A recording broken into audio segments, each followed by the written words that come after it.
नमस्ते। मैं Uttarakhand Chamoli district Gwaldam चिड़िंगा block ग्राम सेवा ग्वालदम चिड़िंगा से हूँ। मेरा ये वीडियो स्पेशली जो बागेश्वर डिस्ट्रिक्ट डीएम सर हैं आशीष कुमार, प्लस जो कुमाऊँ के जो कमिश्नर सर हैं दीपक रावत सर, उनके लिए स्पेशली है। ये एक बहुत बड़ी गलती एक बच्चे के ट्रीटमेंट में कुमाऊँ जो डिस्ट्रिक्ट हॉस्पिटल और एम्बुलेंस सर्विस जो कुमाऊँ की है उसके द्वारा की गई है। ये एक बच्चे की एक कहानी है जो अभी 10 तारीख को जो बच्चा कुमाऊँ डिस्ट्रिक्ट के लिए डिस्ट्रिक्ट हॉस्पिटल के लिए जो है ट्रीटमेंट के लिए ले जाया जाता है। उस बच्चे को ट्रीटमेंट से लेकर आगे रेफ़र होने तक पूरा जो भी प्रॉब्लम्स आई हैं उसके अकॉर्डिंग मैं ये वीडियो बना रहा हूँ, जो शायद एक बहुत बड़ी गलती है। इमरजेंसी सर्विस, इमरजेंसी सेवा से भी, और जो डिस्ट्रिक्ट हॉस्पिटल बागेश्वर हॉस्पिटल से भी, और जो डॉक्टर वहाँ पे इमरजेंसी में एक डॉक्टर हैं उनके द्वारा बहुत गलत बिहेवियर उनके द्वारा किया गया। बच्चा एक ग्वालदम हॉस्पिटल के लिए जाता है, वो बीमार होता है बच्चा, तो ग्वालदम से उसको ट्रांसफ़र किया जाता है बैद्यनाथ हॉस्पिटल के लिए। बैद्यनाथ हॉस्पिटल से उसको आगे उसकी जो कंडीशंस है वो काफ़ी सीरियस होती है। उसको थोड़ी बहुत ट्रीटमेंट करके उसको आगे के लिए भेजा जाता है बागेश्वर डिस्ट्रिक्ट हॉस्पिटल के लिए। बागेश्वर डिस्ट्रिक्ट हॉस्पिटल में जाके उस बच्चे का थोड़ी बहुत बोल सकते हैं उसका ट्रीटमेंट चलता है। उसके बाद फिर डॉक्टर उसको आगे के लिए रेफ़र करते हैं, आगे अल्मोड़ा के लिए रेफ़र करते हैं। 5 साढ़े 5 बजे वो बच्चा हॉस्पिटल में पहुंचता है और उसको रेफ़र किया जाता है। 6 साढ़े 6 बजे के समथिंग उसको रेफ़र किया जाता है। उसके बाद इमरजेंसी एम्बुलेंस सेवा के लिए कॉल किया जाता है हॉस्पिटल से ही। तो वहाँ पे एम्बुलेंस सर्विस 7 बजे से लेकर 8 बज जाते हैं, इमरजेंसी एम्बुलेंस नहीं आती है। फिर मैं अपने एक्चुअली वो मेरा बच्चा, मेरी वाइफ वहाँ पे परेशान होते हैं। 1 घंटे का टाइम हो जाता है कि एम्बुलेंस नहीं आती है। उसके बाद फिर मैं उनसे पूछता हूँ कि डिले क्यों हुआ है, तो वो बताते हैं कि कॉल किया हुआ है, लेकिन बताया जा रहा है कि अभी आएगी, 15 मिनट में आएगी, 10 मिनट में आएगी, लेकिन एम्बुलेंस पिछले 1 घंटे से नहीं आती है। फिर मैं अपने वाइफ से बोलता हूँ कि वहाँ पे जो डॉक्टर हैं, कोई हैं वहाँ पे, तो उनसे एक बार बात करवाइए। तो वो बात कराते हैं। वहाँ पे डॉक्टर हैं, एक इमरजेंसी में बैठते हैं डॉक्टर भूपेंद्र खटियाल। स्पेशली उनसे बात होती है, क्योंकि मैं ड्यूटी पे हूँ जे.एंड.के में, तो मैं उनसे बात करता हूँ। मेरे पास ऑप्शन ही वही रहता है कि मैं उनसे एक बार बात करता हूँ, कि मैं बोलता हूँ सर मेरा बच्चा वहाँ पे इमरजेंसी में आया हुआ है, उसकी काफ़ी सीरियस कंडीशन में है, वो 1 साल का बच्चा। उसको जो है आगे के लिए रेफ़र किया हुआ है, लेकिन एम्बुलेंस को कॉल किए हुए पिछले 1 घंटा हो गया है, लेकिन एम्बुलेंस अभी तक वहाँ पे आई नहीं है। और एम्बुलेंस के द्वारा ये बताया जा रहा है कि अभी 10 मिनट में आएगी, 15 मिनट में आएगी, लेकिन 1 घंटे का टाइम हो गया, अभी तक एम्बुलेंस आई नहीं है। तो सर वहाँ पे बच्चे को आगे जाना है, या तो फिर आप एम्बुलेंस अगर वहाँ पे प्रोवाइड हो रही है तो वैसा बताइए, अगर नहीं हो रही है तो कोई बात नहीं, हम अपने पैसे से एम्बुलेंस करके हम लोग उसको जो है आगे के लिए ले जाते हैं। तो डॉक्टर का एक जो फर्स्ट तरीका होता है बात करने का, कि भाई मैं एम्बुलेंस कराने के लिए नहीं हूँ यहाँ पे, मेरा काम नहीं है। ओके, वो आपका काम नहीं है। तो मैं उनसे बोलता हूँ ठीक है, अगर वहाँ पे एम्बुलेंस नहीं आ रहा तो आप मुझे ये बताइए कि आप जो है मैं अपने पैसे से एम्बुलेंस ले जा कर के पेशेंट, क्योंकि वो सीरियस कंडीशन में है और उसको जो है मेडिसिन की ज़रूरत है, हो सकता है वो बच्चा वहाँ आगे जाने तक सर्वाइव नहीं कर पाएगा। तो डॉक्टर मुझे बोलते हैं कि तू यहाँ आ जा। उनकी सेम लैंग्वेज होती है कि तू यहाँ आ जा। तो मैं उनको बोलता हूँ कि सर पहले तो आप तू करके बात मत कीजिए, क्योंकि मैं जो है एक आर्मी पर्सन हूँ, और तू वाली लैंग्वेज मुझे थोड़ी अच्छी नहीं लगी आपकी। और रही बात मेरी वहाँ आने की, तो वहाँ अगर मुझे आना होता तो शायद आपके बोलने से पहले मैं अपने बच्चों के पास होता, और वहाँ पे आपको ये बोलने की ज़रूरत भी नहीं पड़ती कि सर रिक्वेस्ट करने की ज़रूरत नहीं पड़ती, क्योंकि जो होता मैं अपने बच्चे के लिए खुद सोच लेता। इसीलिए आपसे रिक्वेस्ट कर रहा हूँ कि सर मेरे बच्चे के लिए जो वहाँ पे एम्बुलेंस है, एक तो सर जो 108 सर्विस है वो आई नहीं है, अगर प्राइवेट एम्बुलेंस होती तो वैसे कर ले, जैसे भी हो सके मैं खुद से जो है, क्योंकि उसको जल्दी से जल्दी ट्रीटमेंट की ज़रूरत है। तो वो डॉक्टर मुझे बोलते हैं कि तू यहाँ आ जा। उनका एक बात करने का तरीका होता है कि तू यहाँ आ जा, और बस इतनी सी बातें होती हैं हमारी। उसके बाद ज़्यादा कुछ बात होती नहीं है, फिर फ़ोन कट जाता है। उसके बाद मैं अपनी वाइफ से पूछता हूँ, शायद क्योंकि उस टाइम पे मेरा फोकस जो था वो अपने बच्चे पे था, डॉक्टर पे मेरा फोकस था नहीं। तो अपनी वाइफ से मैं बाद में पूछता हूँ कि ये डॉक्टर क्या कर रहे थे, कोई बिजी थे क्या, हो सकता है कहीं बिजी हो, इमरजेंसी केस में बिजी हो, तो हो सकता है वही, है ना, डिस्टर्ब हो रहा हो। तो मुझे वाइफ से पता चलता है कि ये जो है नर्स से बैठे हुए हैं कहीं रूम पे, तो उनके बीच में जो है मोबाइल चलाने में लगे हुए हैं और इनका ध्यान जो है मोबाइल पे है, अपने एन्जॉयमेंट पे जो भी है, अपने बातों पे है। तो ये सुन के बहुत गंदा लगता है इस चीज़ के लिए कि एक इमरजेंसी सर्विस, इमरजेंसी में एक बच्चा बाहर पे इंतज़ार, उसका परिवार इंतज़ार कर रहा है कि कब एम्बुलेंस आए, और डॉक्टर से जब बात होती है, डॉक्टर इस तरीके का बिहेव करते हैं, जो डॉक्टर भूपेंद्र खटियाल हैं, इस तरीके की उम्मीद शायद किसी को भी नहीं होगी। और मैं एक आर्मी पर्सन हूँ, तो मैं तो ये एक्सेप्ट वैसे भी, इस तरीके की उम्मीद वैसे भी नहीं करता, क्योंकि मैं ये नहीं चाहूँगा कि मेरे पीछे मेरा परिवार कभी अगर प्रॉब्लम में रहे, और लोग जो है इस तरीके का कोई भी प्रशासनिक सेवा में जो भी लोग हैं, जो भी हम उम्मीद कर सकते हैं उनसे इमरजेंसी में खासकर, तो इस तरीके का अगर वो बिहेव करे तो अच्छा नहीं है।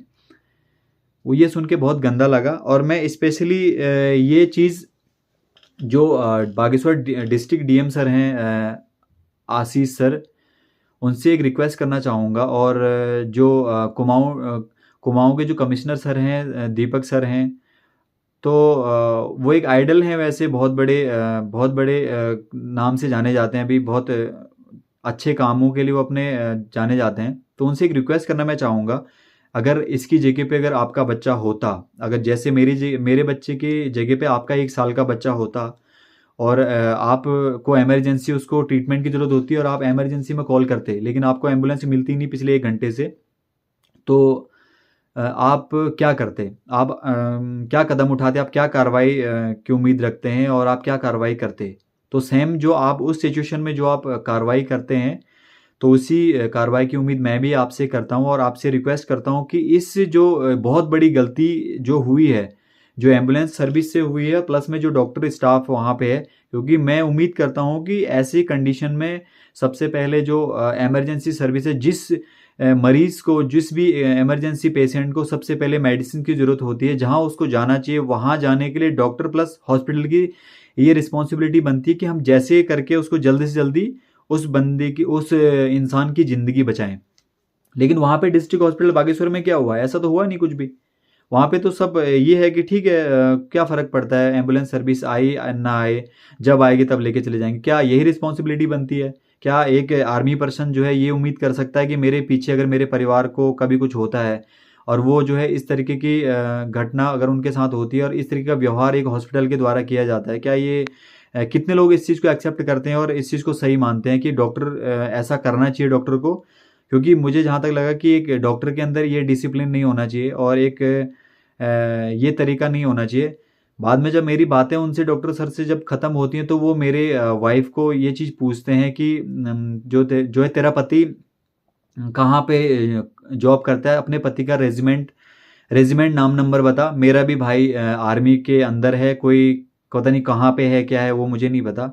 तो अपना बता, मैं बताता हूँ अपने तेरे हस्बैंड को, ये वो सो। बस कोई बात नहीं हुई, इतनी सी बात के लिए बस कि सर आप जो है मुझसे ये तू करके वाली बात मत कीजिए, और जो है एम्बुलेंस सर्विस आई नहीं है, प्लीज़ रिक्वेस्ट है कि आप जो है एम्बुलेंस के लिए कुछ कीजिए। बस इतनी सी बात के लिए। उसके बाद उन डॉक्टर को थोड़ी भी शर्म नहीं आती है कि मैं एक उस माँ से बात कर रहा हूँ जो अपने बच्चे के ट्रीटमेंट के लिए जो है, इमरजेंसी के लिए जो है एम्बुलेंस का इंतज़ार कर रही है, और वो अंदर से कितनी दुखी हो सकती है। और वो उस माँ से ये पूछ रही है कि तेरा पति क्या करता है, अपने पति का नाम नंबर बता, रेजिमेंट बता। सबसे पहले मैं उन डॉक्टर को मैं ये कहना चाहता हूँ कि आपके पास ये अथॉरिटी है कि एक आर्मी पर्सन का पर्सनल डिटेल पूछने के लिए आपको ये अथॉरिटी कहाँ से मिली है? पर्सनल जो आर्मी पर्सन की पर्सनल इन्फॉर्मेशन पूछने का अधिकार, शायद मुझे क्या लगता है कि शायद किसी के पास नहीं होना चाहिए, और ये है भी नहीं। अगर आपके पास अथॉरिटी है तो आप ज़रूर बताइए, मैं आपको अपना रेजिमेंट नेम और पूरा अपना बायोडाटा पूरा बताऊंगा, पर्सनल इन्फॉर्मेशन मैं आपको पूरी दूंगा। लेकिन जब तक आपके पास अथॉरिटी नहीं है, तब तक आप किसी के भी परिवार से, आर्मी पर्सन के परिवार से किसी के भी पर्सनल डिटेल्स नहीं पूछ सकते हैं। रही बात आपके भैया, जो आपके भाई हैं वो कहीं पे भी जॉब कर रहे हो, तो उनसे मैं एक रिक्वेस्ट करना चाहूँगा, अगर आप अपने भाई की इन हरकतों को देखते हुए अगर सपोर्ट करते हैं, तो ये आप बहुत बड़ी गलती कर रहे हैं। आपको ऐसे अपने भाई के इन कारनामों पे जो है भी इस तरीके की हरकत करते हैं, इनको सपोर्ट नहीं करना चाहिए। अगर आप ऐसे में अगर सपोर्ट करते हैं तो आपके ऊपर भी कार्रवाई होनी चाहिए, आपकी जांच होनी चाहिए कि आप अपने भाई के इस तरीके के कामों को जो है ये अपने डॉक्टर का फर्ज ना निभा करके गैंगस्टर का काम कर रहे हैं, और इनके ऊपर कार्रवाई होनी चाहिए।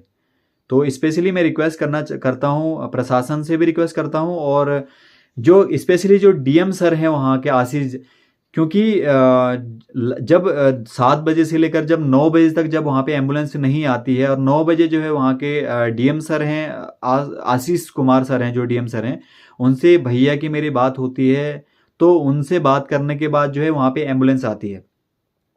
वहाँ पे एम्बुलेंस आती है 9:30 बजे, आधे घंटे के अंदर वहाँ पे एम्बुलेंस आ जाती है। तो मैं ये उनसे भी पूछना चाहूँगा, जो 3 घंटे से जो एम्बुलेंस वहाँ पे नहीं आ रही थी, वो आधे घंटे के अंदर वहाँ पे कैसे आ गई? एक डीएम सर से बात करने के बाद आधे घंटे के अंदर कैसे वहाँ पे एम्बुलेंस आ गई? क्या जो इमरजेंसी में जो रो रहे हैं पेशेंट, जो सीरियस कंडीशन में, क्या उन सबको डीएम सर से बात करने के बाद जो है एम्बुलेंस वहाँ पे प्रोवाइड की जाएगी? क्या ये एक सही काम है वहाँ पे? क्या इस चीज़ को कितने लोग सही मानते हैं और कितने लोग इस चीज़ के खिलाफ बोलते हैं, वो तो आगे पता चलेगा। लेकिन ये मैं तो इतना चाहूँगा कि ये बहुत गलत है। ये जो है एक बहुत लापरवाही है, और बहुत गंदा इसको मैं बिहेव बोल सकता हूँ हॉस्पिटल के द्वारा। और वो बच्चा जो है अल्मोड़ा, जब उसको 9:30 बजे अल्मोड़ा ले जाया गया, 9:30 बजे अल्मोड़ा ले जाने के बाद उसको वहाँ से भी आगे ट्रांसफ़र किया गया हल्द्वानी के लिए। हल्द्वानी जाने के बाद वो बच्चा दूसरे दिन डेथ कर जाता है। क्या ये इमरजेंसी स्टाफ जो है उस बच्चे के परिवार को, यानी कि मेरे परिवार को, वो बच्चा ला के दे सकते हैं? क्या ये उस बच्चे के लिए कुछ नहीं कर सकते? क्योंकि ये जो है बहुत बड़ी, अगर ये उस चीज़ को अगर टाइम से, अगर उस पेशेंट के लिए, उस बच्चे के लिए अगर टाइम से अगर 2 घंटे पहले, 3 घंटे पहले अगर आ जाते, अगर ये लापरवाही नहीं करते, तो शायद वो बच्चा बच सकता था।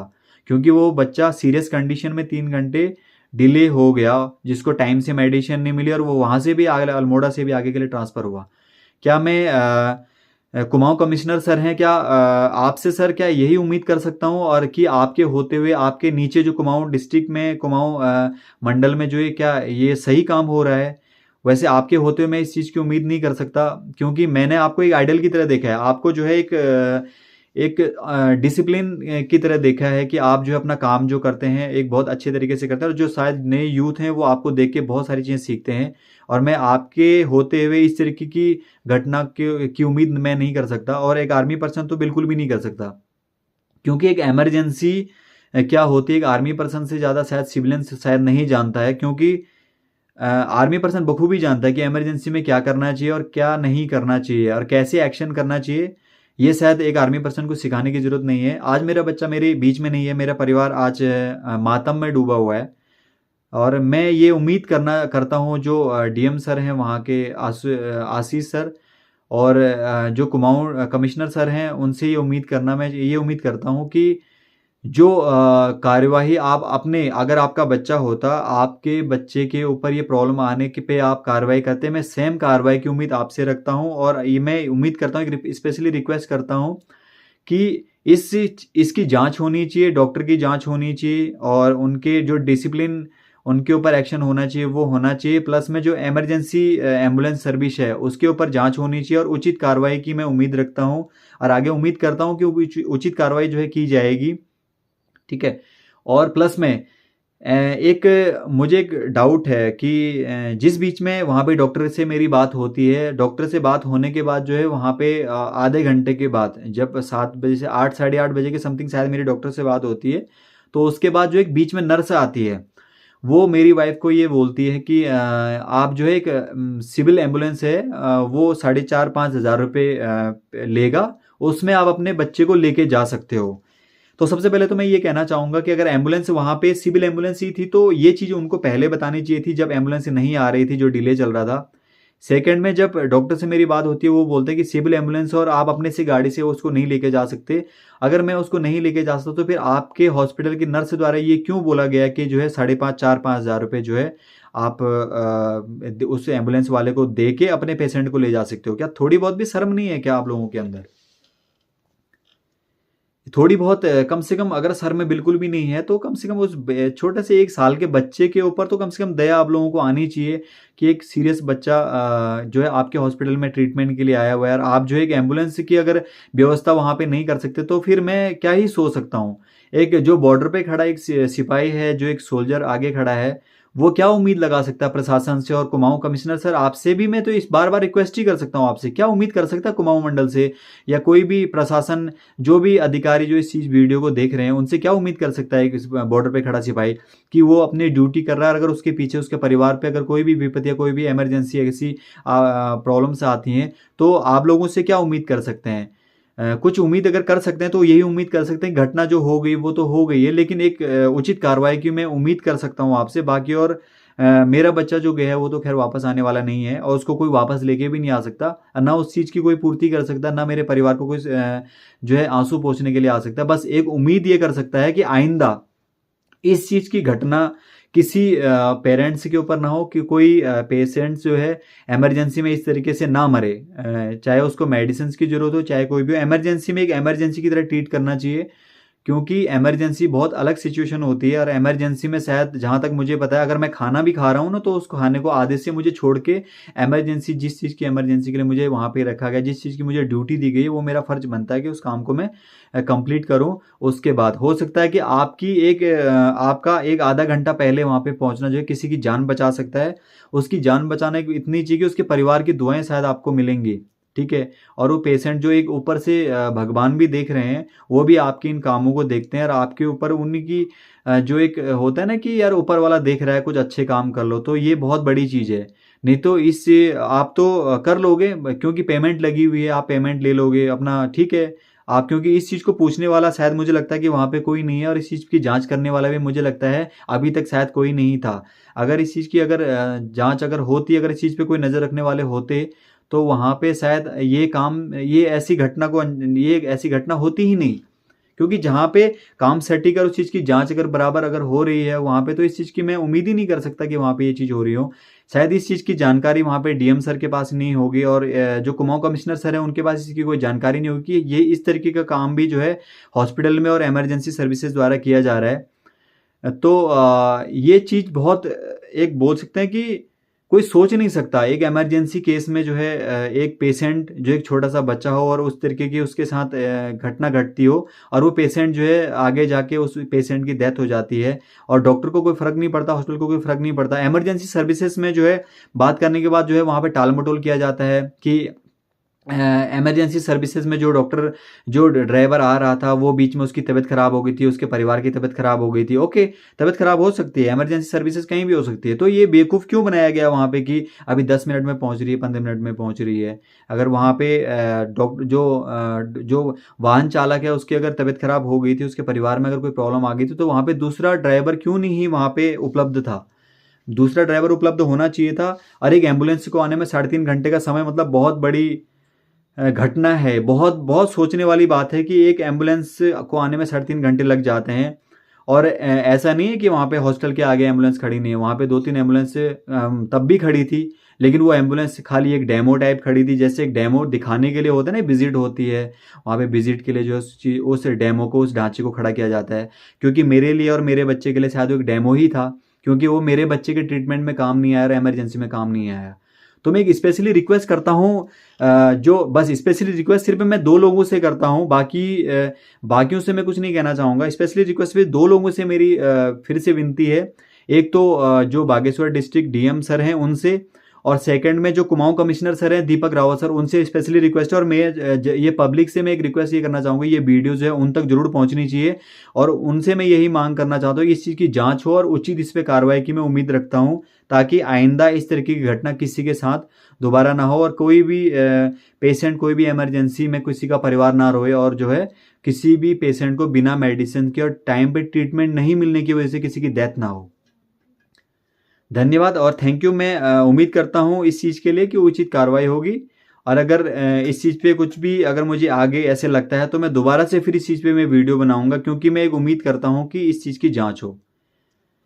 थैंक यू, धन्यवाद।